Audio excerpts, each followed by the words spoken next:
Shalom mshindi. Je, unajua kwamba kwa kila sehemu ya mwili wa Kristo ambayo ilimwaga damu ina maana yake kwako, na maana ile ndiyo ambayo inaweza kabeba umuhimu wake sana kwenye maisha yako.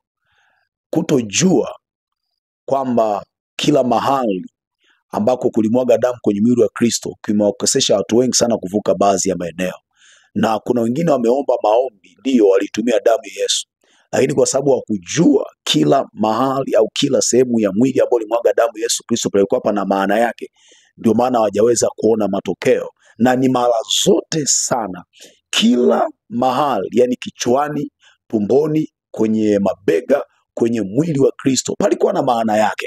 Bwana Yesu Kristo asifiwe.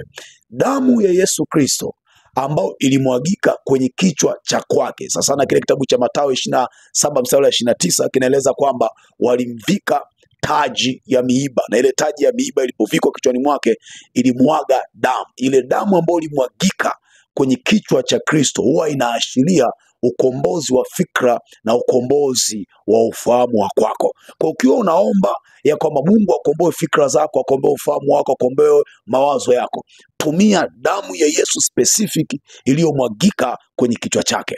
Eneo lingine ni kwa mfano iliyomwagika pale miguuni kwake, walimchoma pale chini kwenye mguu wake.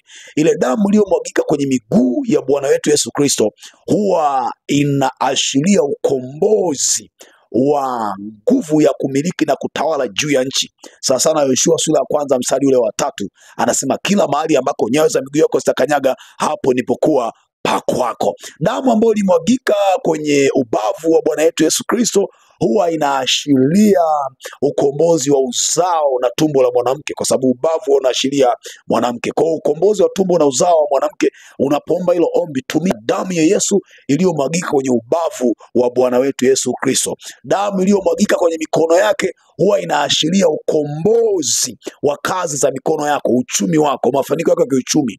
Kile kitabu cha Misali sura ya 3 mstari wa 16 anasema hivi, ana wingi wa siku katika mkono wake wa kuume, utajiri na heshima katika mkono wake wa kushoto. Damu iliyomwagika mabegani ina maana, damu iliyomwagika kila mahali ina maana. See you next episode. God bless you. Amen.